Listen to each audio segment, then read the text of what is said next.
What is up, Steelers Nation? Thank you so much for jumping on to another episode of All Steelers Talk. I'm Noah Schreckbein, joined always by my main man, Steven Thompson. Find us on youtube.com/All Steelers Talkers. Subscribe anywhere you get your podcast. The Pittsburgh Steelers, they prepare for the Cincinnati Bengals, but the narrative continues to be about all the negativity, the drama, and the harsh words from players inside the locker room. We'll dive into a KZ suspension that we just missed on Monday. We got some thoughts on that. We want to give them to you guys. Plus, George Pickens had plenty to say about his actions, why he chose not to block in a crucial moment against the Indianapolis Colts, and why there's a false narrative floating around about him that has been created by those who do not play football. Meanwhile, some major injury news for the Pittsburgh Steelers. We'll dive into Kenny Pickett's return and two others that you want to pay attention to throughout the week. It is a beautiful day in the Burgh. It snowed a little bit yesterday, which,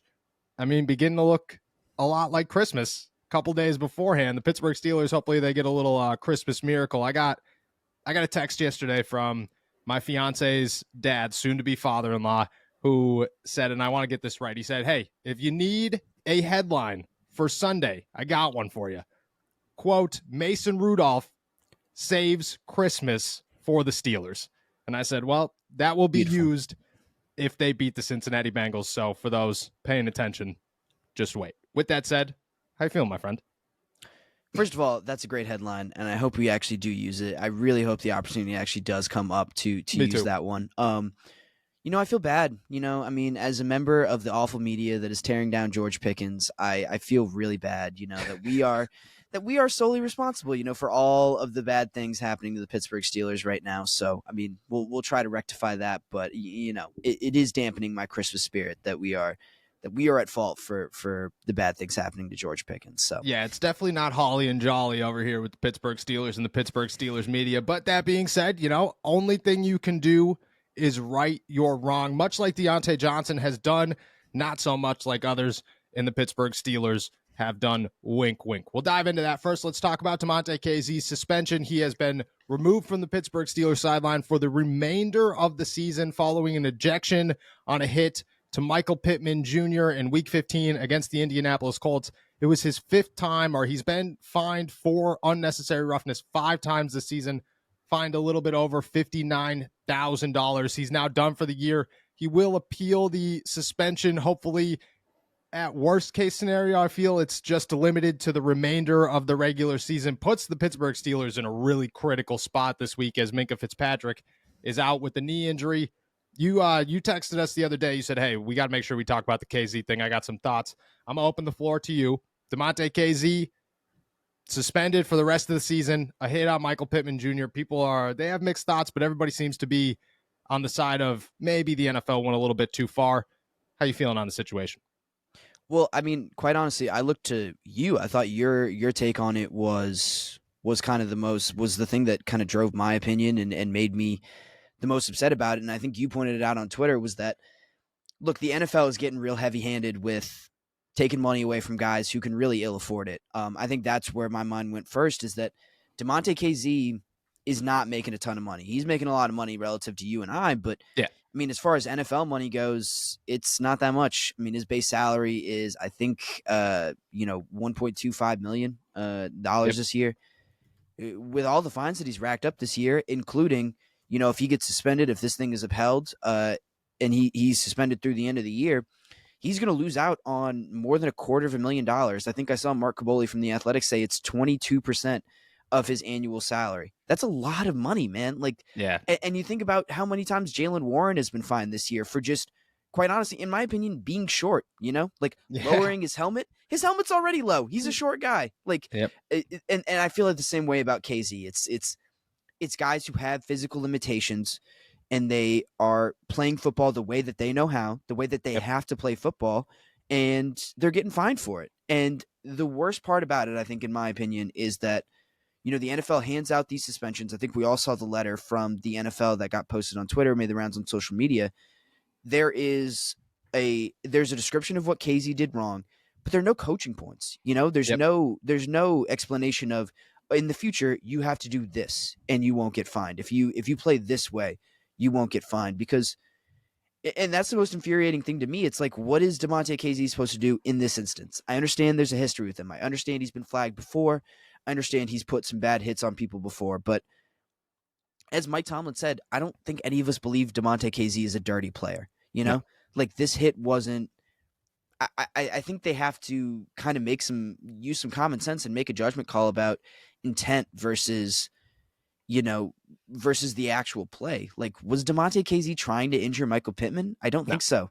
Like, Michael Pittman is diving to make an extraordinary catch. Like, he's already low to the ground. I don't know where Damontae Kazee is supposed to hit him. I don't know how he's supposed to, in real time, make a play on the ball that is anything other than what he did. And I think that's the worst part about it is that, I mean, I've said about 3 times that there's the worst part about it to 3 different things. But like, I mean, I just think it is completely. I understand, a fine. I understand him getting ejected from that game. That makes sense to me. Maybe even if I don't agree with it, I think that makes sense to me. I understand why you gotta prioritize player safety and everything. But I mean, a suspension for the rest of the regular season seems completely overblown on a play that was, I guess, incidental is the only word that I can come up with. That like.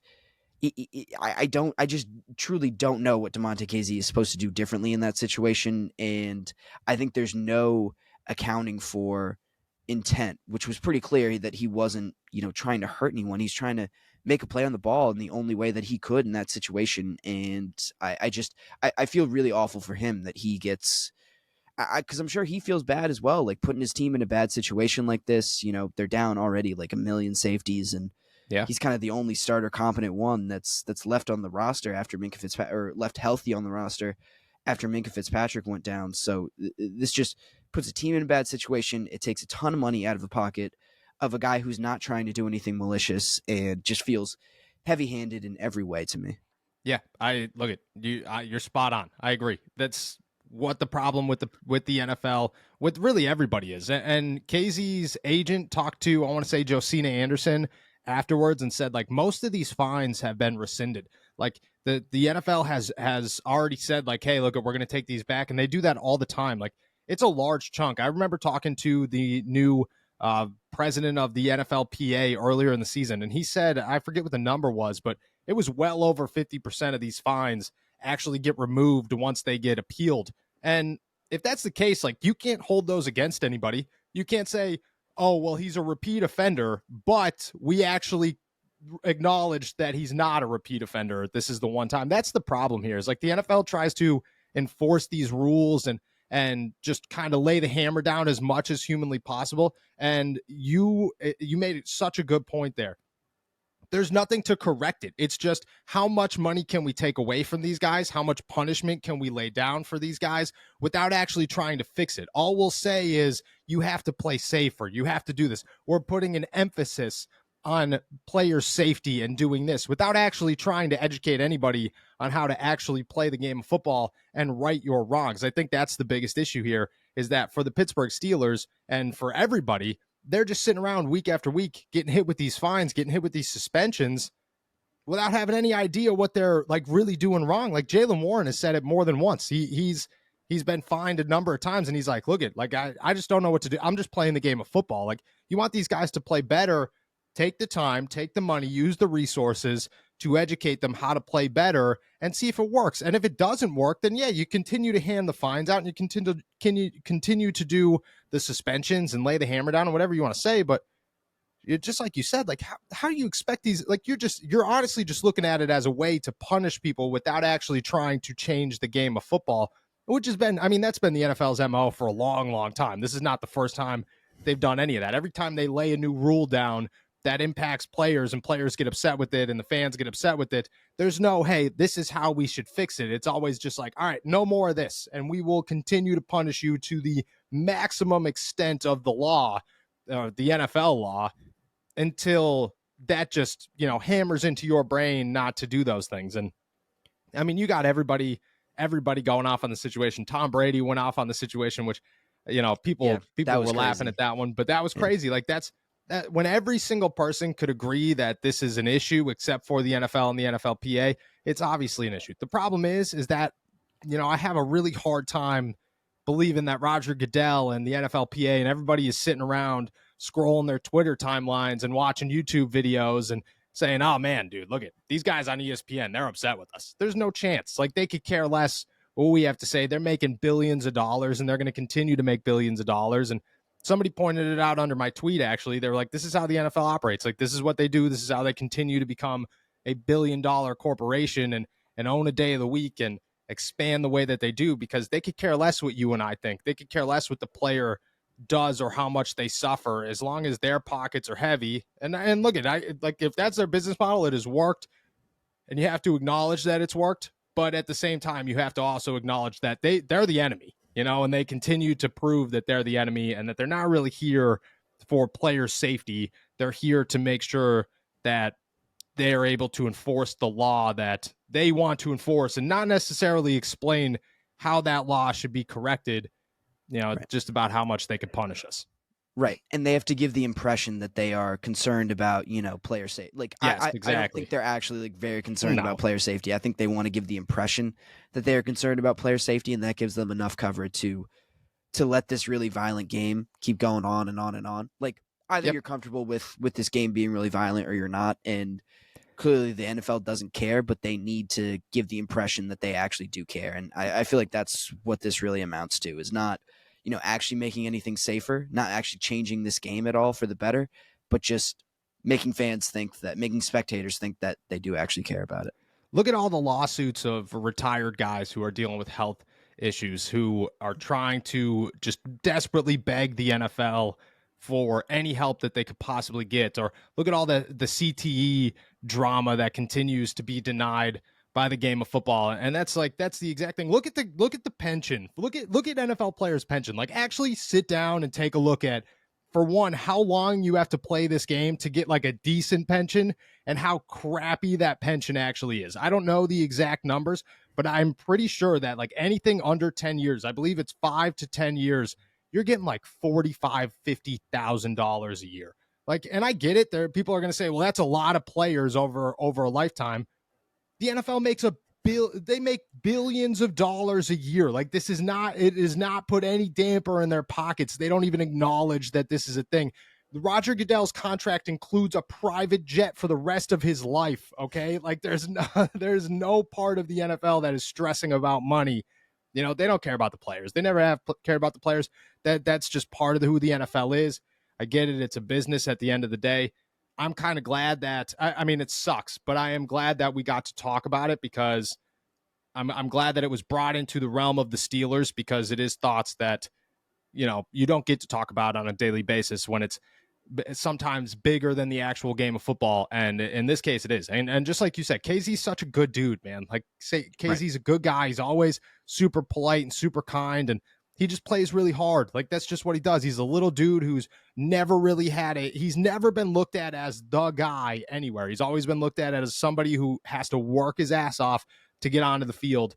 And, you play harder when you do that. And you could see a trend, like these guys who have to play harder are getting hit with fines because they have to play harder. Like, That's what I'm saying. It's always the guy. It's guys like Jalen Warren and DeMonte KZ. It's not Aaron Donald who's getting these fines. It's not Max Crosby or TJ Watt or Myles Garrett. It's always the little guy getting these fines like this, which I think rubs me the wrong way as well. Yep, I agree. It's a tough situation. Hopefully we have better updates as the year goes on. But for right now, KZ gone from the Pittsburgh Steelers for the time being, for the rest of the season. Hopefully that doesn't mean the end of his time in Pittsburgh as a whole, but like you said, we'll get to that hopefully later in the season.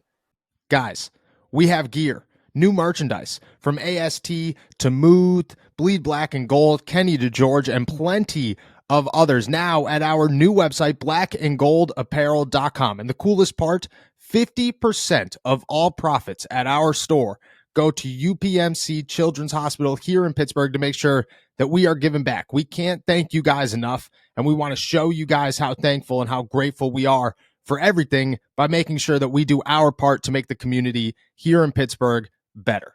Go check out everything. We tried to make everything new and improved, from our designs to our quality of sweatshirts and t-shirts and everything else. Let us know and check everything out at blackandgoldapparel.com. And as always, thank you guys for everything.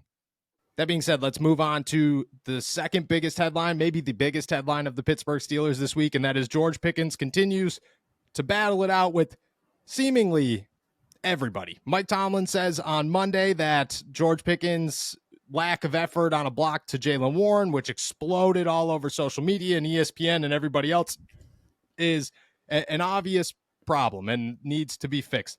George Pickens spoke to the media yesterday and, well, clearly was not happy with the media, those around him and those talking about him in a negative light. This is what George had to say about the entire situation and why it's the media's fault that there is a negative narrative floating around about him.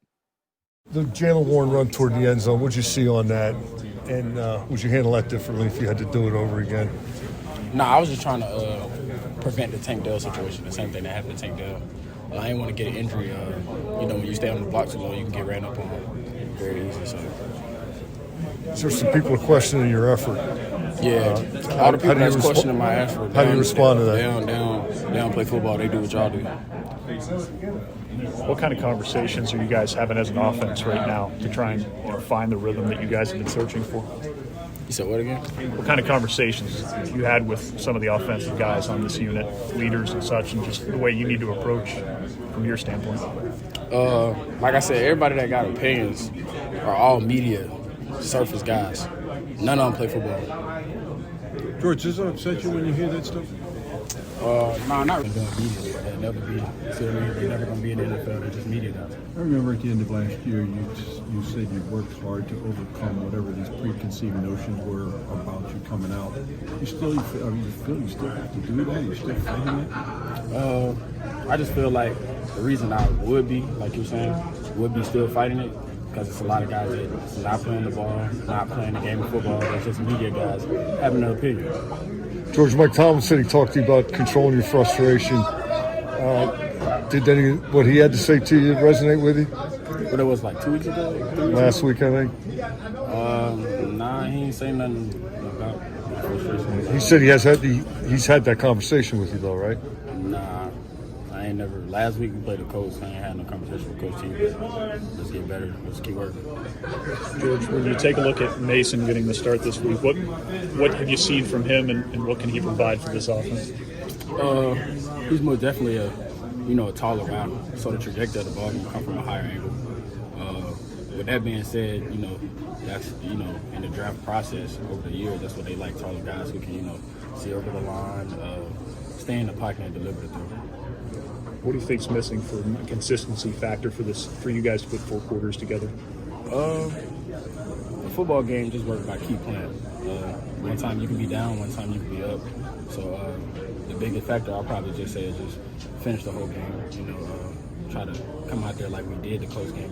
Guys blazing and try to keep that consistency. George, it's your second year. I imagine you've grown a lot as a player. Do you feel like there's parts of your game that people might not recognize that you've grown in on your tape yet? Yeah, for sure. Just the blocking thing for a matter. I remember all the media type guys who don't play ball was talking about blocking last year. Like, I'm such a good blocker. I'm such a good blocker. Now they want to, say differently. So I'll probably say just look at the roster this year. Look at the yardage. Look at the catch radius. Look at the run after catch. A lot of stuff.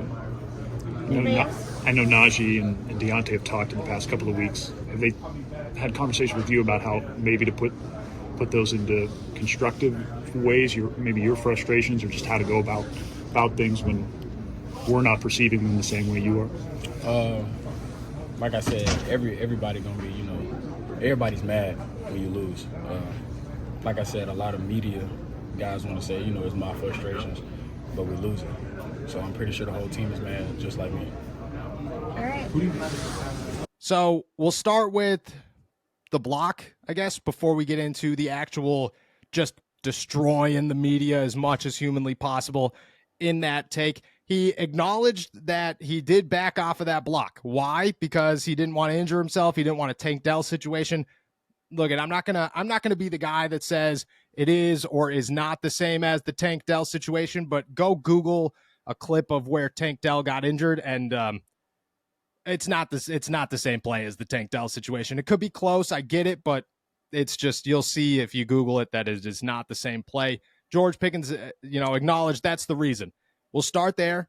You hear that. Is that enough for you to say, oh, okay? Or did your mind immediately, which I think a lot of people did, went, this is football, man. You're going to get hurt. This is a possibility on every play. You should still give 100% effort at all times. And it's football. Yeah. So to be clear, I fall on the side of this is football, but also this is George Pickens we're talking about. This is a guy who, in addition to all the contested catch stuff he did, in addition to all of the kind of incredible athletic things he did catching the ball in the passing game, he was a great blocker coming out of Georgia. That was like one of his calling cards, was that he was kind of this big, like powerful, like really tough and hard-nosed guy. And that was my biggest take. It was like, what is this? Like, who are you? This was supposed to be something that you are really good at. This was supposed to be one of the reasons why the Steelers picked you. This is one of the reasons why you were such an attractive draft candidate coming out of Georgia, is that you played the complete game of football. Yep. You weren't just a receiver. You were also a blocker. You were this guy who could be really tough in the run game as well. And this feels to me like a guy who feels like he's made it before he actually has. And Yes. that is, I think that's really disappointing. I think it's not the attitude that you should have if you're a guy like George Pickens, who, let's be honest, like he's made some great plays in this league. Like he's clearly a tremendous talent, but what's his station in this league right now? It's not, he's not in the, like we were talking about in the preseason, that he could be a superstar. He could be up there with Jamar Chase and Justin Jefferson and, Keenan Allen, Davante Adams, whoever you want to name. Like, we thought he could be in that echelon receiver, and he hasn't played up to that standard. And then on top of it, he's not giving effort and not, completing plays that we thought he would be really good at finishing, and not doing the things that we thought he would be really good at. And so that's my thing, is that this isn't who George Pickens is supposed to be. Like, he has not, this season especially, and in the second half, just hasn't lived up to the impression of George Pickens that I think we all had in our head. I agree. That's the problem with George Pickens right now, is to admit a business decision on a football field is tough, man. Like, at any moment, like, but especially in that one, like you go back and you watch that play, and Jalen's in the end zone. Like he's in the end zone. If George blocks that guy, I think the chances of him getting rolled up on are very slim. I just, you go back, and George knew before that play started that he wasn't going to block. And I think that's the issue there, is like, there's a difference. Like, you look at the Tank Dell situation, you look at that play, and you say, dude, Tank Dell is like a hero. That guy put everything he had onto the football field. It's not an excuse for other guys to go around and say, oh, well, you know what? I don't want to get hurt. I got a long, if I get hurt, there's an issue. I don't want, my pockets get hurt, my efforts on the field get hurt. Like, no, I think that's it. It is brought up every attention, everybody talking about, George Pickens should be benched. George Pickens should be this. George Pickens should be that. I mean, it gave them every excuse, because you don't want a guy on the football field who's making business decisions at the end of the day. That's just it. If you asked any NFL coach, any player, anybody at all, hey, if a guy said, I didn't want to get injured on this play, that is why I did not give 100% effort, what would your reaction to that be? Nobody would say, oh, I understand. I get it. Nobody in the NFL is sitting around going, oh, business decisions are how we got here, and that's okay. And, I think that's like the biggest issue. Then you go into the blame in the media for this false narrative. And I mean, if you played a drinking game and said how many times George Pickens blamed the media, you'd be hammered by the time that 2.5-minute interview was over. The guy just, I mean, let's just start with the obvious ones. Noted media member Mike Tomlin has acknowledged that George Pickens' lack of effort is an issue, and called it a maturity issue. Acknowledged that it was a maturity issue. You got former players like Ryan Clark, who have been going off on this guy for a couple of weeks now.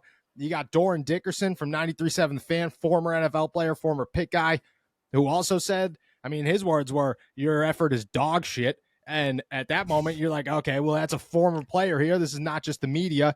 It's just, it is a narrative that has been created, not creative, but has been pushed by the outside. I 100% agree with that. Ignoring that your coach is part of that, ignoring that former players are part of that, and just trying to say like, oh, it's the 7 of you guys standing in front of me. I think that's a bigger issue. You heard that one. We were jumping on here, and we had some thoughts. I want you to share them.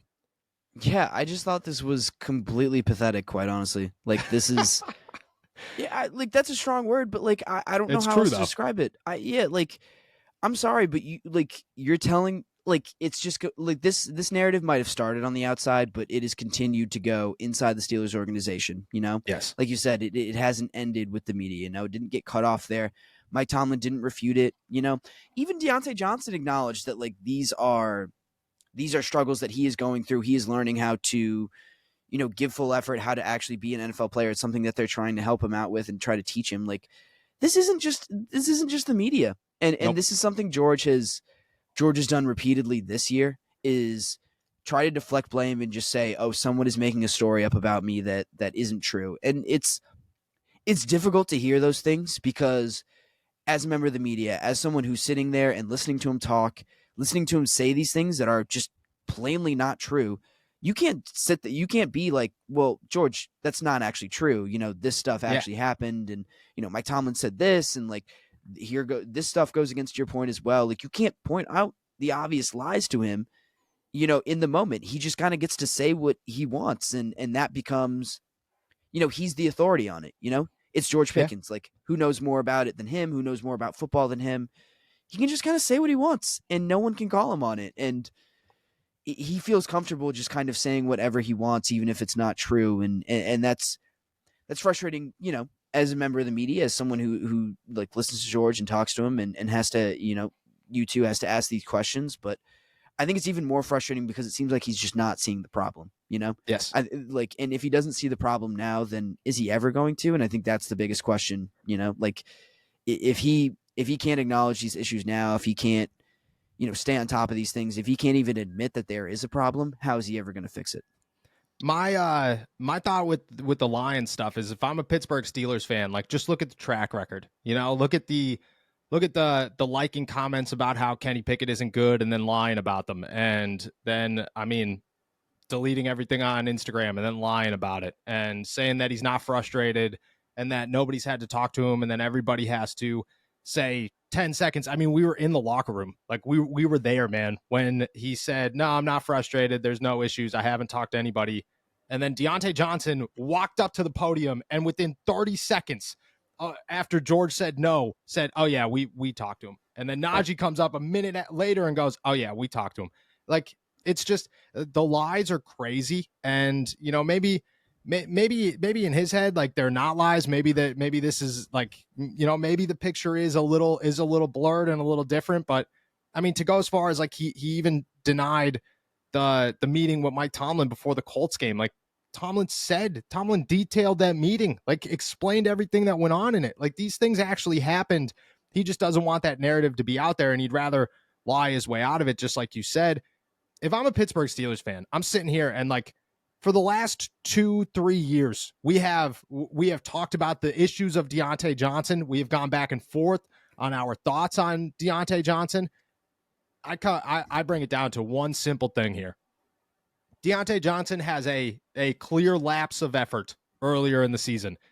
Blows up all over the place. He looks like a little baby in the moment, and it explodes. Everybody's talking about it. He goes to the media immediately and says, yeah, I talked to my team. I apologized. I promised them I would never do this again. He stood up in front of the team and acknowledged that he made a mistake. George lies. And then when there's a moment that he cannot deny anymore because there is video evidence of this, he just goes, oh yeah, it was a business decision. That's what it is. It's just an excuse. Like, I get it. Like, talent-wise, maybe George might be one of the best in the league, or has the potential to be one of the best in the league, even if he hasn't put it on the field yet. But if we're just going culture, if we're going issues, if we're going whatever, everybody who's sitting around like wanting to get rid of Deontay Johnson should immediately be on the bandwagon of, well, George Pickens is a bigger issue and a much more pressing issue. And if the bar was here with Deontay Johnson, it's much lower with George, because he has surpassed it time and time again. And I just think that's like, as a Steelers fan, you can't be sitting there and just being like, well, but there's just nothing to bud anymore. At this point, he's run out of excuses. Yeah, and I think you make a good point about Deontay. Like, I think that's an excellent point. Is that I don't think anyone would hold it against George if this was a point where he starts to go on, a kind of a journey of personal growth. Like, if he starts to change some things about him, if he acknowledges that there is a problem, if he tries to work on things, if he just shows signs that he wants to be better, if he wants to be a better player, if he wants to be a better person in this certain area, no one would hold that against him. Like, who's talking about the Deontay thing anymore? Like not diving after a fumble. No one, because he admitted to it, because he's played better, because he has shown effort, because he owned up to his mistake. Yep. If George Pickens did that, we wouldn't be talking about this in 3 weeks, and this would be a blip in the radar. But no, instead he's got to double down. He's got to insist that it's someone else's fault. It's never George's fault. It is always someone else's fault. And no, I just think the lack of accountability is what really makes people upset, and what really, gets people riled up is just the lack of accountability and the lack of being able to say, I did make a mistake. And it's just, this doesn't have to be a big thing. It doesn't have to be a big deal, but we have to make it a big deal because someone else won't admit, like the guy who's at fault won't admit that this is a problem. That's my issue with the whole thing. Is I woke up this morning, and the first words out of my mouth were, I'm so tired of talking about George Pickens, man. Yeah. I'm just over it. It is like, it's just exhausting. It feels like Antonio Brown. Like, I've hit a point where, like, I'm so tired of talking about Antonio Brown, and I'm in the same boat with George Pickens. I'm just so tired about it. That being said, if somebody asked me today, chances are that he's around next season. I'd say at most, I'm going to give that a 25% chance. I think the Pittsburgh Steelers realized, I'd say earlier in the season, higher ups realized later in the season, even Mike Tomlin has realized that this team has a lot of issues and that they cannot sit in the same boat that they've been sitting in, and they got to make changes. And it's not even about talent. A lot of it is about lack of effort and just not acknowledging issues, such as George Pickens has done time and time again this season. I would say there's a very high possibility that he is traded this offseason. Let me ask you this. What are you getting for George Pickens? You look at a guy that second round pick. I mean, you hate to, I think the Chase Claypool thing might have like put a damper on this stuff, but you could still use it as an example. You get a second round pick, basically a first round pick for Chase Claypool a year ago. George Pickens is 10 times the player that Chase Claypool is and has all the potential in the world to be a superstar wide receiver in the NFL. You're trading George Pickens this offseason. What are you getting for him? Oh, there's absolutely a team who thinks, oh, I can fix him. Like yes. Someone, not this guy specifically, not this team specifically, but like, you don't think Bill Belichick is like, oh, I could fix him. 100%. Like, I could put a bunch of discipline into him and we'll be all right. Like, so I think by that virtue, I think the Steelers can sell on, oh, it's okay. Like we can fix this easily. Like someone can fix this easily. Yeah. He's just not right in this situation. I think you can absolutely get a first round pick for him. I think he's still kind of holds that value as such a young guy in the league right now. I 100% agree. I think anything less than a first round pick is a bargain, because this dude, like you look at like redrafts all over the place, and he's like a top 15 pick. Like teams you're going to get somebody. It's going to go one of two ways. It's going to be like the Kansas City Chiefs, which I don't think they're going to have a draft pick like high enough to actually make that deal work, unless you're going to give up something more.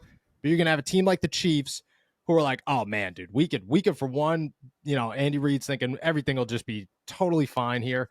And could you imagine George Pickens with Patrick Mahomes, which is a valid argument. I 100% agree. Yeah.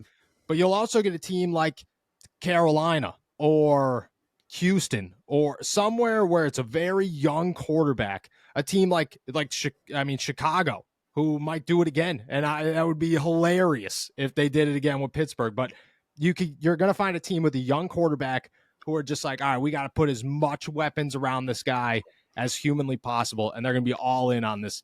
And I think the Steelers, like, I think trading George Pickens is the easiest move the Pittsburgh Steelers could make this offseason.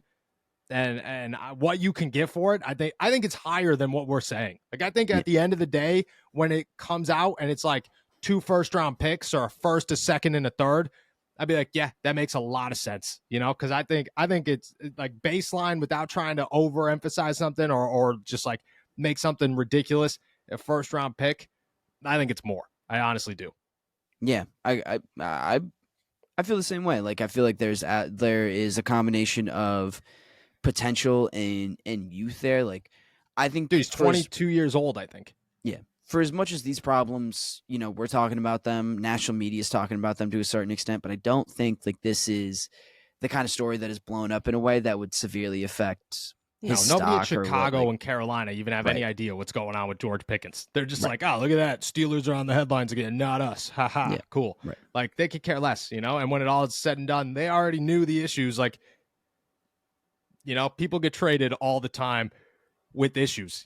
Antonio Brown at the end of his career went for a 3rd-round pick after he just decided he wasn't showing up anymore. Like people get traded for talent. That's just what they do. I think a 1st-round pick, easy. And I think once people start calling, it'll be if it's not Mike Tomlin, and I think it will be Mike Tomlin that says, okay, yeah, let's make the move.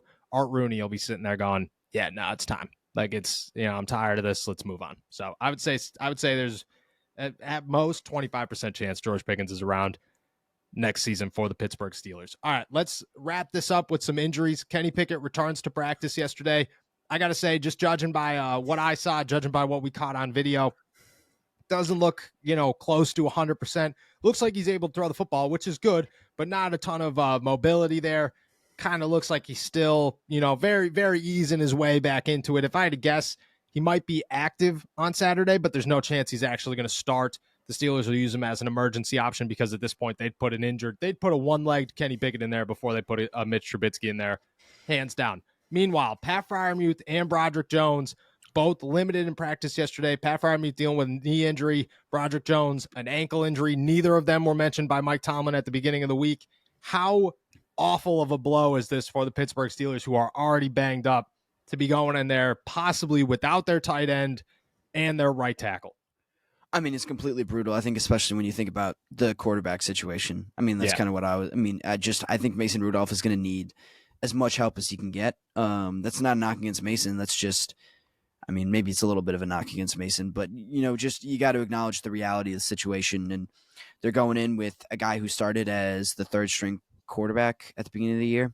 Like he's going to want a real easy big target in the middle of the field. He's going to want his right tackle to I was going to say, block. He's going to want a right tackle out there. Right. So this just, it feels like it puts Mason behind the 8 ball. It feels like it puts the Steelers behind the 8 ball. The Broderick one, I don't know. It concerns me a little less. I just feel like this is maybe a little precautionary. Don't really know as much about Pat's situation and kind of what that means moving forward. But, it just stinks for Mason to have to like go into a game and be leading an offense that's completely undermanned for a team who has really low morale, and you're fighting for your playoff lives when you're already, it feels like you're already kind of down a few points walking into this game because of all the guys that are going to be out this week. Yeah, I agree. I look at Broderick. He's young, an ankle injury, concerning, definitely. But just like I saw Broderick in the locker room after practice, like, most times when you see a guy like joking and laughing around, it's nothing like, oh man, this is devastating. This is awful. I can't confirm anything, but just rumbles, just what I've heard. Pats might be a little bit more something to monitor. I'll leave it at that. I think the tight end thing's very concerning for exactly what you said. Mason wants everybody out there. You put Chooks out there, you're in a lot of trouble if you're the Pittsburgh Steelers. Like that's just not what you want to do at this point. Doesn't in the season. Matter who's at quarterback. That's at that point it's rough. Like things are not going really well. I think both of these are something to monitor throughout the week. We'll see what happens, but huge losses for the Pittsburgh Steelers if both of them cannot go. Again, we'll probably know more by the end of today, but I would be concerned about both of these for the time being. And when it comes to Kenny, exciting that he's back. Wouldn't get over excited thinking I wouldn't go to Christmas on. I guess Christmas is after the game. I wouldn't show up at your office Christmas party on Thursday night going, Kenny's playing, man. Or Kenny's gonna be out there. I would hold off those expectations until week 17. With that said, we're heading out of here. Thank you guys so much for jumping on to another episode of All Steelers Talk. Make sure to subscribe to us on YouTube, youtube.com/All Steelers Talk. Check us out anywhere you get your podcasts. And as always, find all of our work at allsteelers.com and all of our pick coverage. It is National Letter of Intent Day. So make sure you check all that out at InsideThePanthers.com. We will be back on Friday. Enjoy another beautiful day in the Berg. Peace.